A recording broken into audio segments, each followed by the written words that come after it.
Why do we do this? Well, part of it is not just this show and the reporting that we do, or the hearings that we attend and are a part of, or the movies that we make, but probably most importantly, the lawsuits that we bring and the battle that we take on in courtrooms, so that we're not only changing legislation, we are winning in courts and changing hearts and minds and bringing evidence that then gets used for legislation.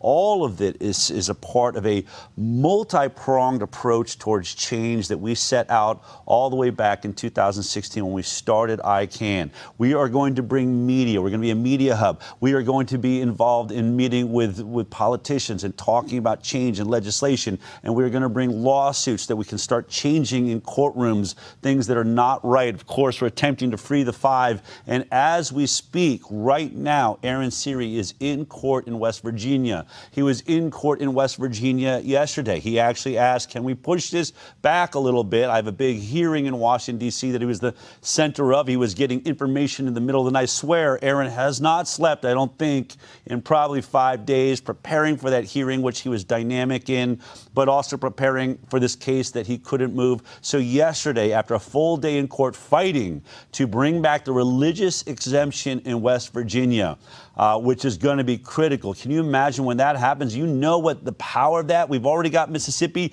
Now, if we can pull off West Virginia, it's looking good. He's working very hard at it. So right after court yesterday, because I knew he wouldn't be here today, I sat down with him to talk about the hearing and his new book, which is Vaccines, Amen.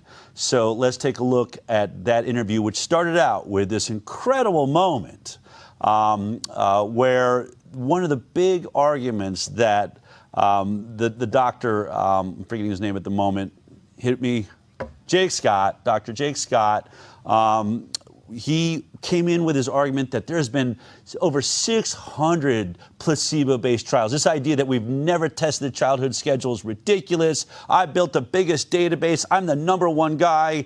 Boy, did that get torn apart. Take a look at this. We documented 661 trials using inert placebo controls. We confirmed that all 16 antigens routinely recommended for children have been studied in placebo-controlled trials. The claim that childhood vaccines haven't been tested against placebos is demonstrably false. But when you actually drill down into those 661 trials, let me give you the breakdown of them, okay? 567 of these trials were not a routine injected vaccine for a disease on the CDC's childhood schedule. So totally irrelevant to the safety of routine injected childhood vaccines. The remaining 94 studies, 70 of them did not involve healthy children. Again, completely irrelevant to the safety of childhood vaccines. Of the remaining 24, 21 did not involve a US licensed vaccine.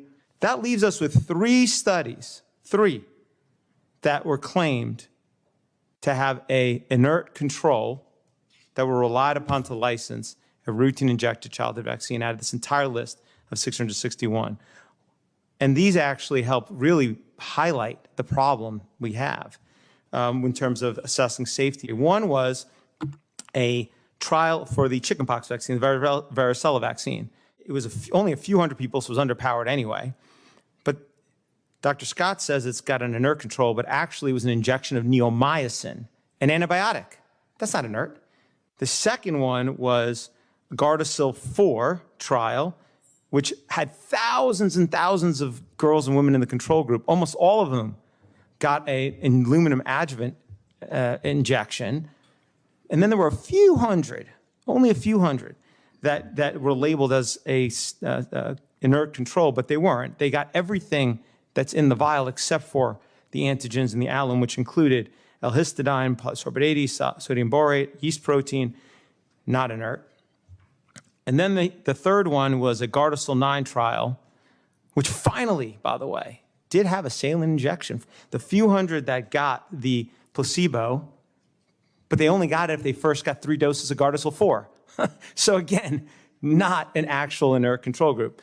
The result is there's 0 trials, 0, which were relied upon in this list of 61 to license a routine injected vaccine on the CDC schedule that included a placebo, as well as 0 trials of a vaccine used as a control to license a routine injection vaccine on the CDC schedule. Yeah, I'd be very surprised if you went through all 661 trials. We haven't even conducted the full analysis yet. But once I think Mr. Siri, Mr. Siri kind of has. You should join our team. Yeah. He's got a pretty crack team doing that. Yeah, If you let me make the decisions, I'll join your team. Well, he's not only one of the world's greatest attorneys, he's also the author of this brand new book, Vaccines, Amen. Just hit the shelves. You're going to want to check this out. I'm joined by none other than Aaron Siri. Aaron, thanks for joining us today. I know you are right now in West Virginia. You're in the fight of your life right now to bring back the religious exemption. This case is ongoing. I know you got prepping. In fact, you were just in Washington, D.C. yesterday. We were there. Are you getting any sleep? I mean, you are working so hard. It's really actually hard to imagine how you're still standing. Sleep, what is that? Yeah. I know you're putting in a lot of time right now. A lot of different plates are spinning. But let's go to this clip that we just showed. I mean, you know, I think that in many ways this was like the pinnacle of this moment in this hearing, but also of how these people come to these debates. This guy just said, you know, my coup de grace argument that I've shown up with, that I thought everyone would just accept, you tear it down. Not a single study he's referencing actually references the argument that he was making against a Kennedy tweet, which is how this all started. It has nothing to do with the childhood vaccine program, really, in America. Then, like, what do they think? They're going to win with bravado? I mean, it's just shocking. These are doctors. They went to college. They know what winning an argument should look like. And this is total bull crap.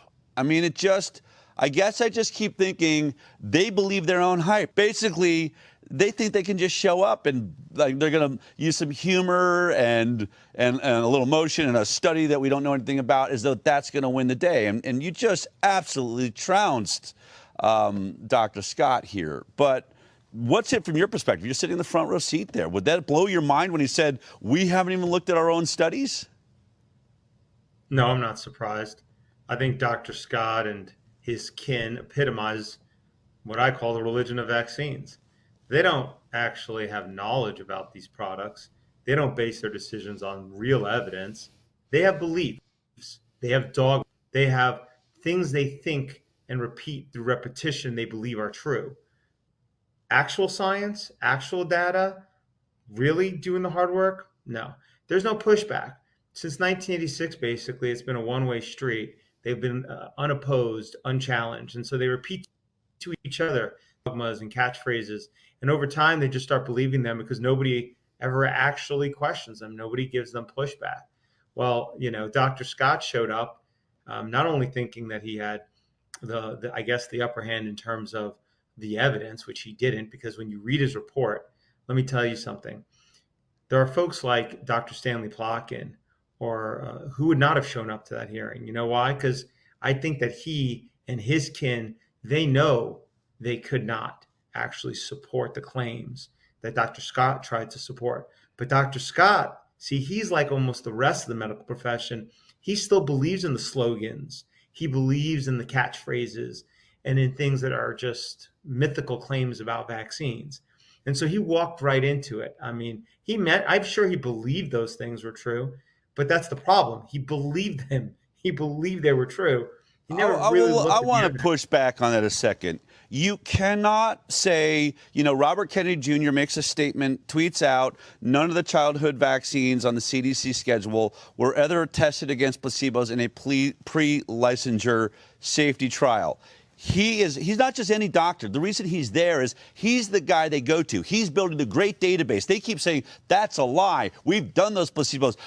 With thousands of times we've tested all those vaccines with placebos. He knows for a fact that he's collecting baloney studies about totally different vaccines from all around the world, most of them not really even saline placebos, injecting you with aluminum and formaldehyde and all the carrier substances, everything but the virus itself. I mean, we know how the whole game is played. He knows he's lying. lying. He knows when he's sitting there, he doesn't have 16, studies of 16 vaccines with placebos in them, which is how you would win that argument. So he literally knows he's trying to bull crap his way through this. You can't not know that you are not providing actual evidence. So I'm sorry, he may believe vaccines are safe and effective, but when you show up, it should bother him that showing up this hearing and that his studies being touted around the world as the evidence that Robert Kennedy Jr. is wrong, when deep down, he's got to know someone's going to call you out, bro. You are lying. You might be correct, or it could also be that beliefs, they die hard. Challenging person's beliefs, it's hard for people to let go. As he told CNN, apparently, in their article, when he saw Robert F. Kennedy Jr.'s claim that no routine injected childhood vaccine was licensed based on a placebo-controlled trial, he knew that was false, and he set out to prove it wrong. See, he didn't set out to find the truth. He set out to prove his a priori belief that could not be true. But to my point, can't find it. Can't find Engerix-B. Can't find the MMR2. Can't find the actual names of the vaccines we're talking about and a placebo trial with the name of that vaccine in it. Can't find it. So when he went out to prove it, he didn't find it. What he found was a completely, and just kept piling. It's almost like, I know that we see it in movies, like lawyers, all of a sudden they send all the evidence, so you got rooms and rooms and stacks of paper, like no one's ever going to look through all this and catch me at this. That's what he's doing. He didn't win. He knows it. Yeah. Deep down in his heart, he's got to know he doesn't have the answer. Yeah, he's doing it, and I guess to be as generous as possible to Dr. Scott. In some ways, he kind of is duping himself, maybe. Yeah. He filled the room with so many studies. He convinced himself, see, I do have the proof that does support the safety. There is, but it's obviously nonsense, because all he had to do is, as I said at the hearing, you want to know what the vaccines were relied upon, what trials were relied upon to license them? Look at the clinical trial license document. Don't crowdsource random studies off the internet about HIV and God knows what else, vaccines.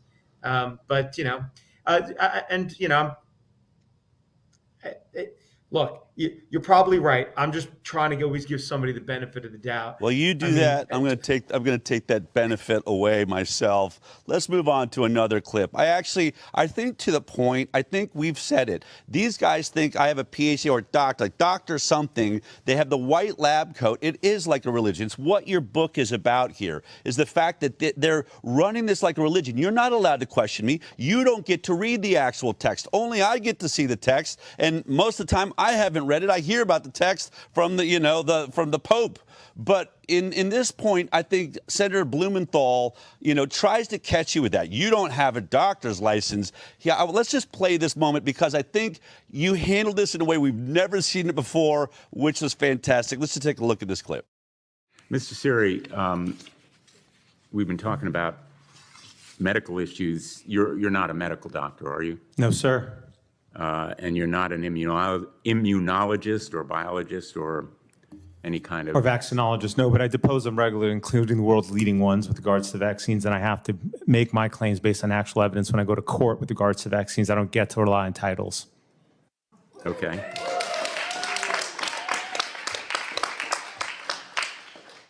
I felt like that moment, Aaron, when I read your book, you really called out, this is what it is. Because I don't have a doctorate. I'm incapable of reading. I don't know what a study is. In fact, you have to do more work because you are putting doctors and scientists on the stand. You've got to have evidence, and you are winning. And I've said this, to reporters for the last, 8 years we've been working together. If we're spreading misinformation, I would love for you to try to use misinformation to win lawsuits against the government of the United States, which is what we're doing, what Aaron Siri's doing. What did you think? I mean, I thought you really Blumenthal did not know how to respond to, oh my God, you're not going to bow down to the idea of a doctor having, it doesn't even matter. I mean, it was it's crazy to him that we're not all just going to genuflect down to the doctor in the room.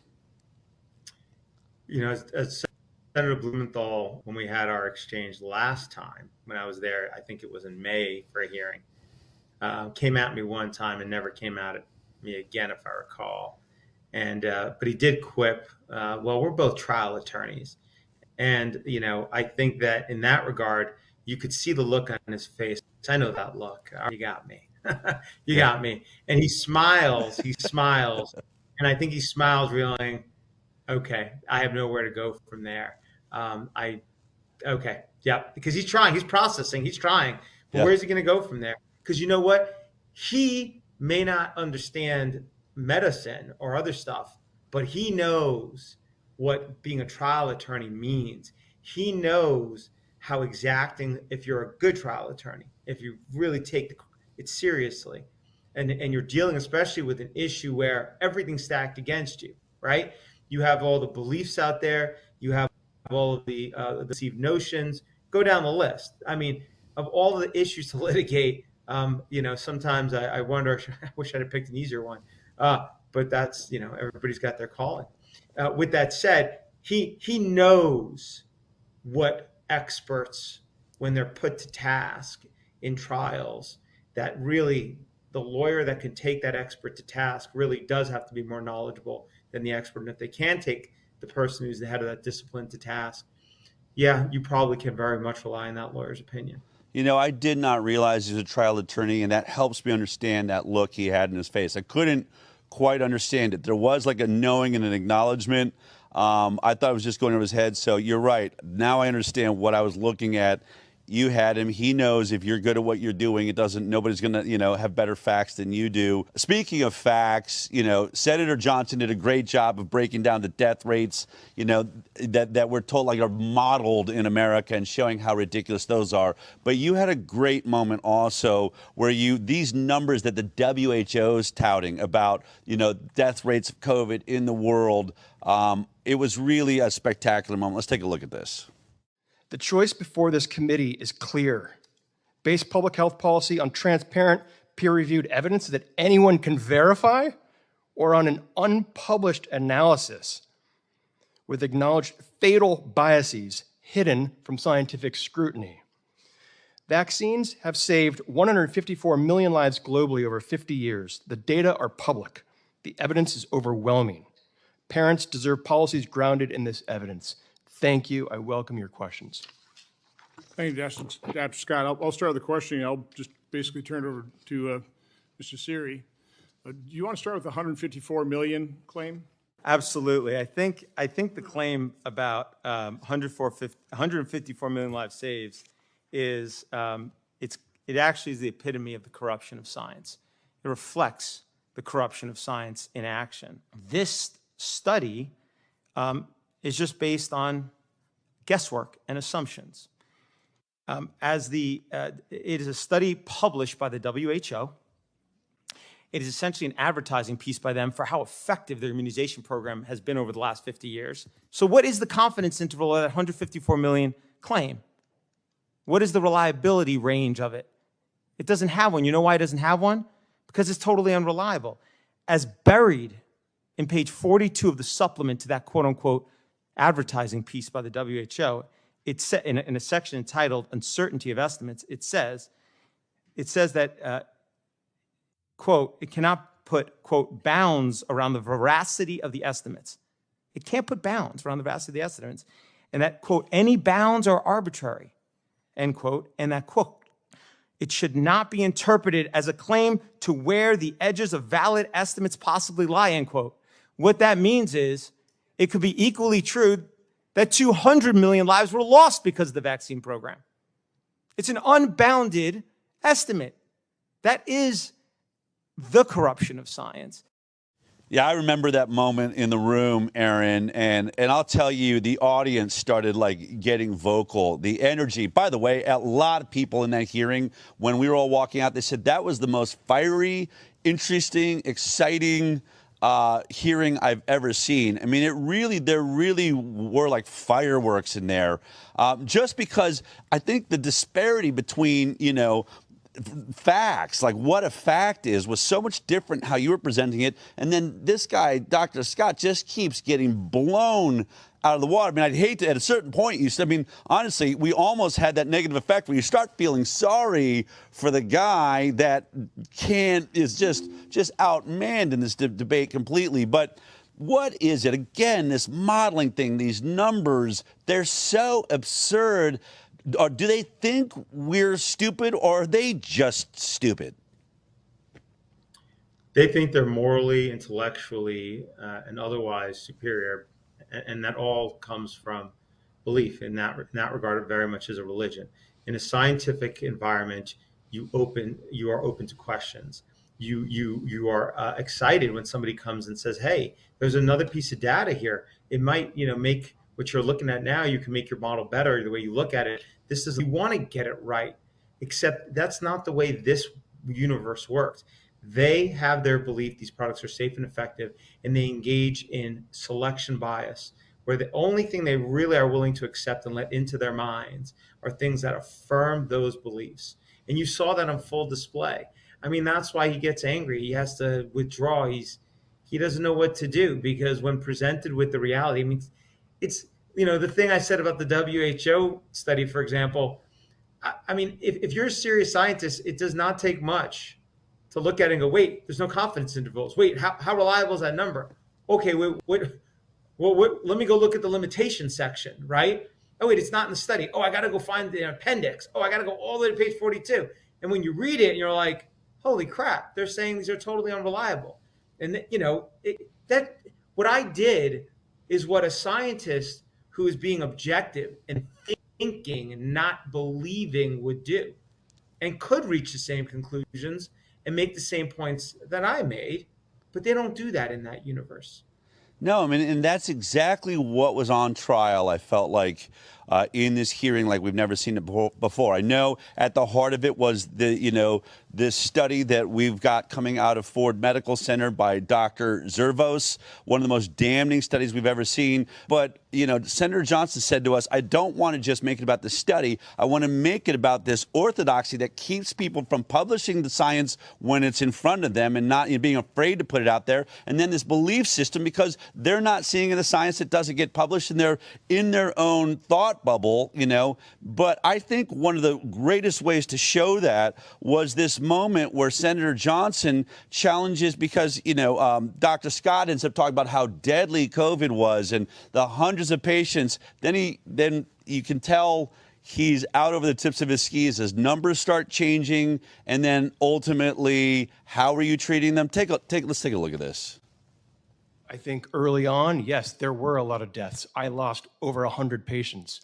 Okay, from COVID or with COVID? From COVID. COVID was terrible. Did you say you lost 100 then?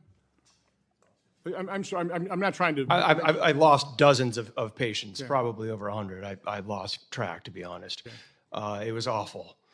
Okay.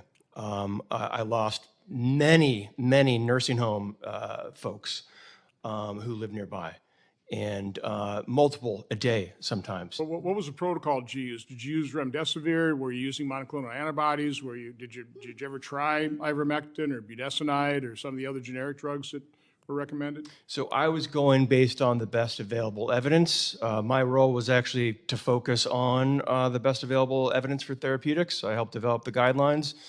And so, yeah, we used remdesivir if patients met eligibility. We used dexamethasone, which clearly shows or had been shown to be life-saving. By the way, I had Pierre Corey, I think in May of 2020. He talked about corticosteroids. He was vilified and savaged in the media till a couple months later. They actually had a study come out of England that dexamethasone worked, which is corticosteroid. Now, generally underdosed when they gave it, but regardless, continue. Yeah, so we used a number of things. Did I ever use ivermectin or hydroxychloroquine? I don't think so.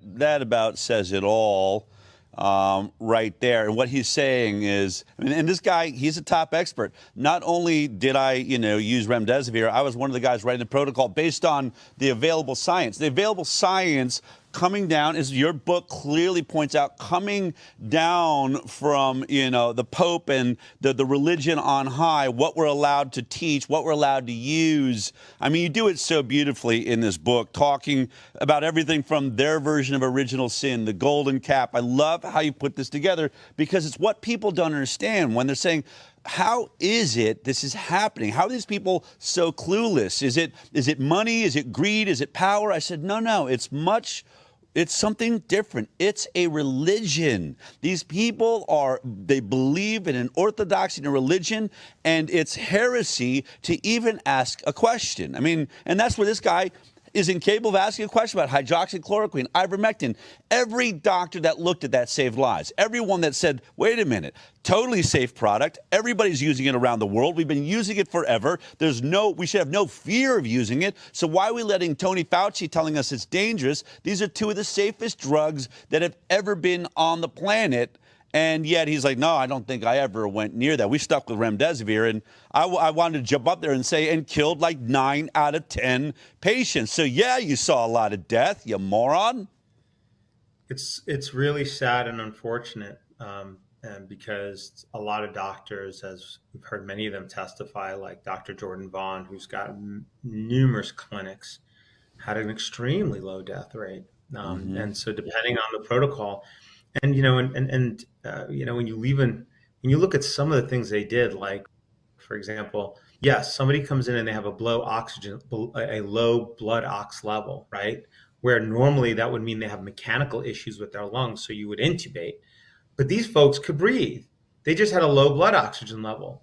So their lungs are working fine. Why are you intubating them?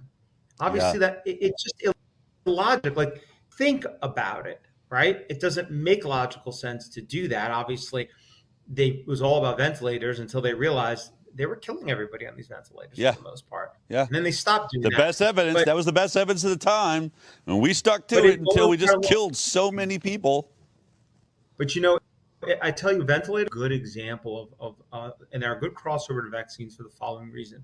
It shows you how financial incentives can pervert medical care. Yeah. They were giving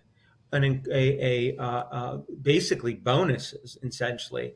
If somebody was admitted with COVID and you treated them and you went through the protocol, including with the ventilators and so forth, those hospitals end up getting this, bolus tens bonus. Of thousands of dollars extra. Yeah.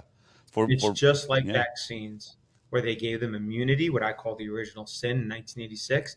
And from there, it spurred an entire industry that pumped out product after product without any concern for how many people they killed or injured. In fact, as you and I have talked about many times, it is the only product in America where a company can kill a child with impunity, even if they could have made the product safer, even if they knew how to make the safer. Only one. It's amazing. Look, you're in the middle of a case. I don't want to hold you up too long. Let's just play this final clip. This is just beyond the pale. We're in a science discussion. This is supposed to be about a debate about a vaccinated versus unvaccinated study. We keep saying CDC should have done this. The World Health Organization should do this. Every, decent database in the world should just compare these two groups of people. Every time it's done by an independent, smaller group, we see horrific results from, in the vaccinated. This, for the first time ever, is a study done by a pro-vaccine scientist, Dr. Marcus Zervos, head of infectious disease at Ford Medical Center, the very same scientist who was at the center of disclosing the Flint, Michigan water crisis and the toxic water there, and went up against the health system. So a guy that's usually fearless, he does a study in one of the most, probably prestigious but also pro-vaccine medical establishments. Everyone on the team is pro-vaccine, and yet this bombshell comes out that in almost every health category, the vaccinated are just doing far worse. That's what this hearing is for. But this guy, Dr. Scott, after having every one of his points destroyed, proving that you have no actual science, you're bringing in mountains of useless, fodder and calling it science instead of ending with, like, I'm expecting, well, this should be good. I'm sure he's thought about his great closing remarks on science. Instead, it becomes like a rebuke of our emotional levels around this, and are we dangerous? It was unbelievable. Let me just play it. There has been a very alarming degree of threats against doctors and public health experts. I think that it's very important that we recognize the CDC shooting for what it was. And I hope that we can all agree that regardless of our beliefs and opinions about vaccine safety, that we don't send mobs looking for scientists and physicians. I believe what you're trying to say is you're characterizing those who take issue with this product as violent, which is precisely what folks do when they don't agree with another person's position. They dehumanize them in that matter. So I don't agree on that score, but I, of course, abhor and always condemn violence from anybody. We need to be civil, and we need to be respectful. There's nobody out there that you can talk about the way that the media and the medical profession talks about people that don't vaccinate. Throw them out of school, kick them out of their jobs. The way that those folks are treated, they're not to be lectured by anybody about civility. Remember, this that is the height of absurdity. Absurdity. I mean, truly absurdity. So next, I actually it's an insult on top of injury. That's what it is. Obviously, and I know you have, as I've interviewed thousands of parents with injured children. You've litigated for them. It is so hard to listen to that. Instead, I mean, all I know is thousands, tens of thousands, millions of parents of vaccine injured children that day to day, stand in that with their children, love those children, and then go out and try and take whatever moments they have away from that child to warn everybody else, look out, don't let this happen to you. To me, I mean, these are the most giving, beautiful. They were filling that room. And again, this guy with, can we not be attacked? Can we not make this about emotion? And I think in light of what's happened today with the assassination of Charlie Kirk and this discussion of violence, it really is disturbing that this is where they want to go to end a scientific discussion. This had nothing to do with violence. And what is he talking about? What mob is going after scientists? No mob is going after scientists. This is a fiction that people, this is what people do when they want to dehumanize a group. All he didn't reveal anything about the people who don't vaccinate. He revealed everything about himself. He revealed how he sees the people who don't vaccinate, because he sees them as violent. He sees them as inferior. That's why he calls out a fiction that doesn't exist, that they need to be somehow controlled. What is he talking about? You want to talk about sending a mob? Him and his kin truly send mobs. The government, when the government comes, a child from you because you don't vaccinate, that is a form of violence. It's legal violence, but it's violence in a way. Yeah. When they throw your children out of school and don't let them walk through the threshold of that building, that too is a form of, so to speak, mob, whatever he wants to characterize it. When they go on TV and they say those parents aren't fit, when they talk about them in the most outrageous language possible, that they're immoral, that they're selfish, that they should be excluded from society. When I think of the Jimmy Kimmel moment, you need a heart transplant or whatever, or your asthma, whatever it was, no vaccine, you're not allowed in here, good luck, Wheezy. I mean, that is violent language against innocent people. That somehow, because you haven't taken place in this ritual that you're involved with, you're not allowed to be taken care of. You're not allowed to be cared for. In fact, we don't have to care about you at all. It doesn't get more disgusting than that. What he doesn't understand, and he's just not getting it, and Senator Blumenthal doesn't get it either, is that what breeds the most vaccine hesitancy is their utter and shameless disregard for the millions of individuals who are injured by these products in America and far more abroad. That is what breeds vaccine hesitancy. You know, when you talk about these products, when I talk about these products, it's not like, you know, there's this whole universe of folks who are just so interested in this particular consumer product.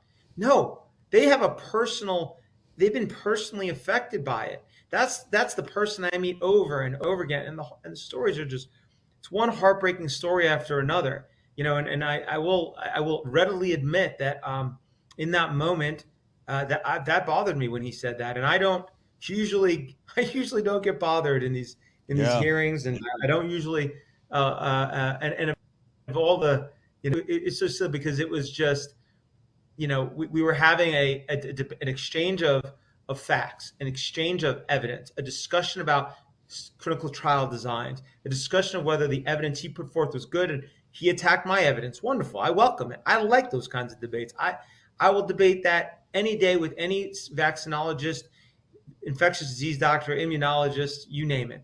Let's do it. But that was an attempt to dehumanize the millions of folks whose hearts, who suffer in silence every day. I see them, I interact with them. You know, you said, I mean, it's, you know, in some ways, when their children get injured or they get injured, you think that it would make them angry, but I often find it makes them even more caring, more human in a way. It often has the opposite effect. Even people whose children have devastating injuries, I'm always amazed at how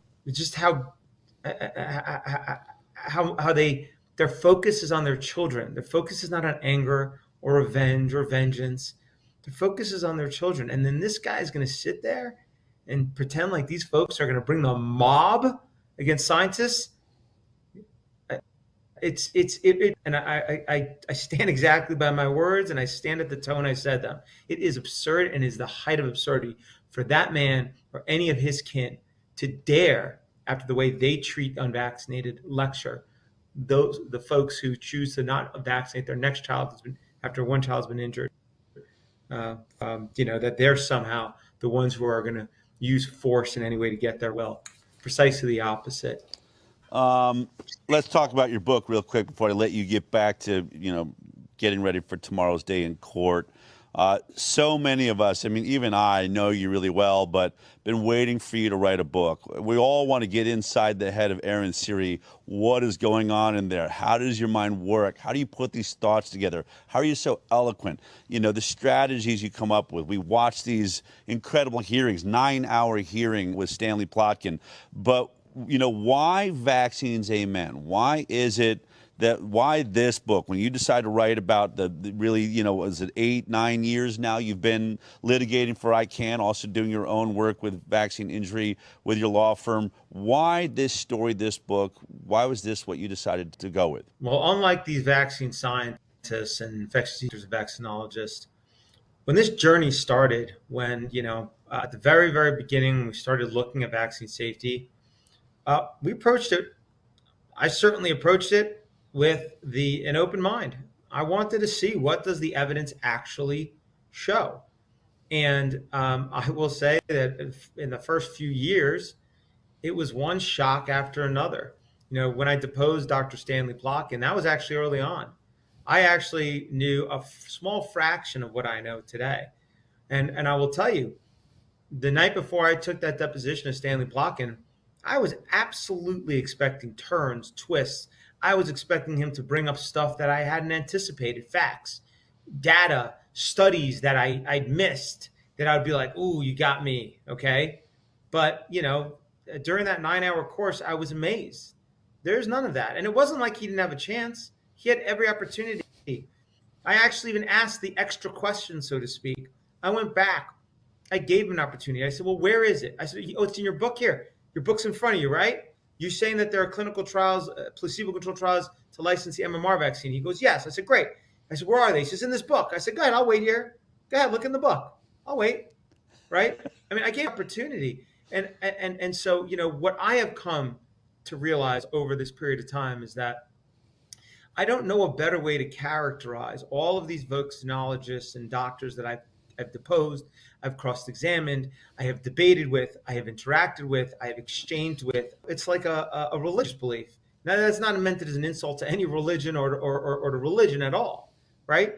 But obviously, there are things in life that you can't explain, and so you have to draw on beliefs, right? I don't know where the universe, I can't explain that with logic. I have to essentially, to some degree, there's got to be some element of belief in some level, life, death, the big questions, okay? As a scientist will always tell you and me, there's no place for that in science, right? Okay, great.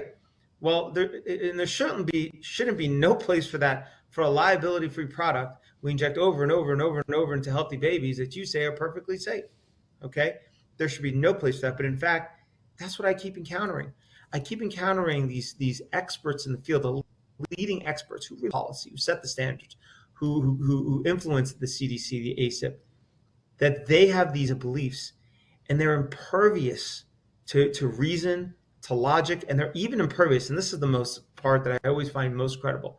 Even when their own oracle, the CDC, or even when the studies that just make things something irrefutable come out, they still, it's like they just can't accept it. They can't even accept sometimes their own evidence. It's amazing. You can watch it in some of the depositions and take of them. So my best analogy, my best framing of this whole thing is that vaccines, amen.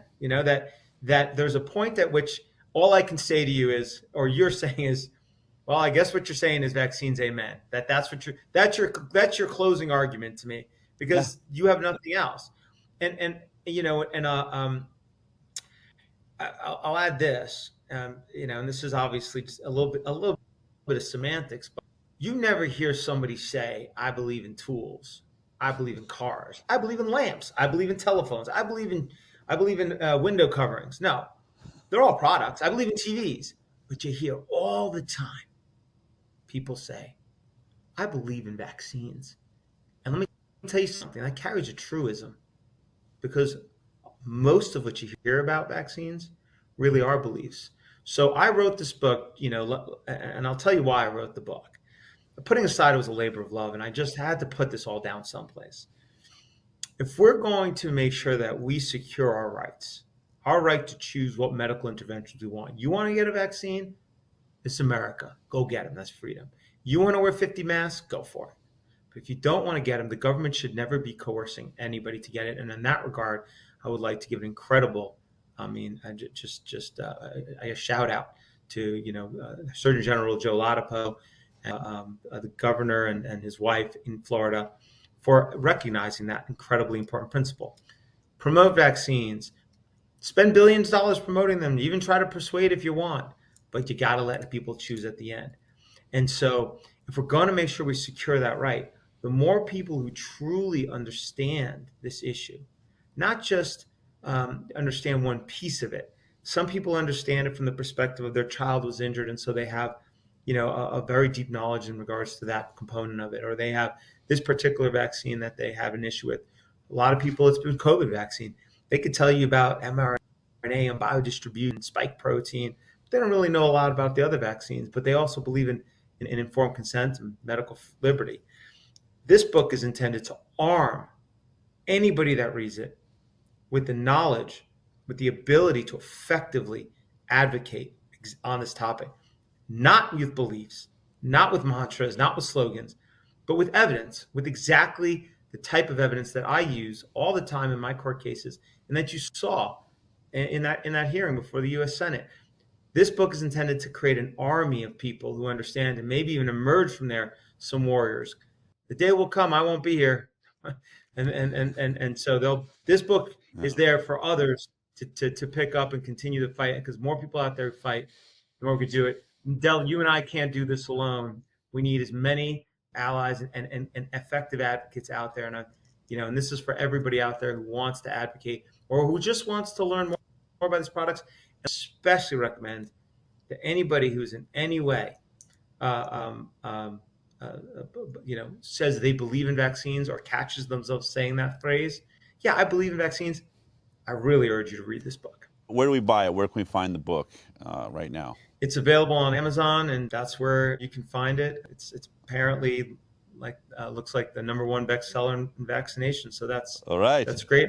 It gets in the hands of a whole lot of people, and not just hold them, but actually really, really read it. And I hope people enjoy it, because it really was a labor of love. It took me a long time to do, and I try to make it interesting and fun along the way as well.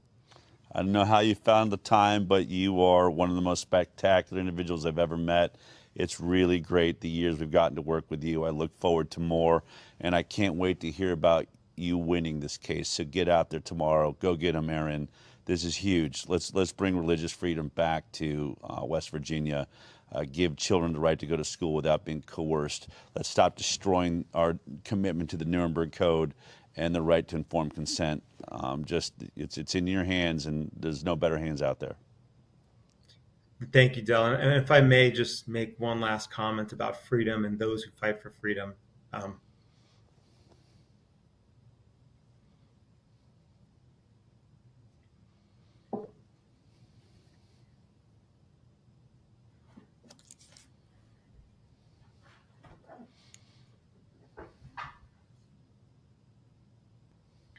Sorry.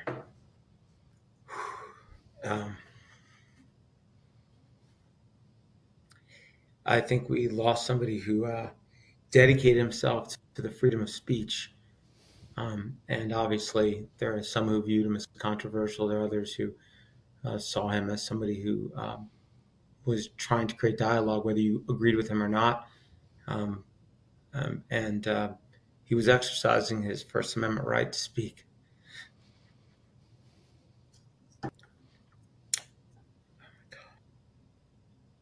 He was exercising his First Amendment right to speak, and in his own way was trying to engage in dialogue. And may he rest in peace, Charlie Kirk.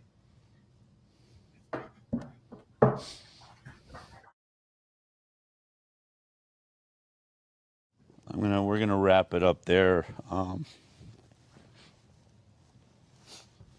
think we're all feeling that sentiment. But it's about doing the work. Aaron's, dedicated so much work to help the people and the children that have been a part of our work with ICAN. If you want to know what really motivates this beautiful man, and you can see the emotion there, you definitely want to check out this book. You want this to be a part of your understanding of what we've been doing, what Aaron's been doing. It truly is spectacular. Thank you for the work that you do. Thank you for your courage. You're one of those heroes out there too. We're all thinking about that today, the loss of Charlie Kirk. But thank you for your courage. Go out. Let's win this. Let's win this case. Let's win this debate. Let's finish this. Let's go save our kids. You're doing a great work, man. Thank you. We'll talk to you soon. Thank you, Del.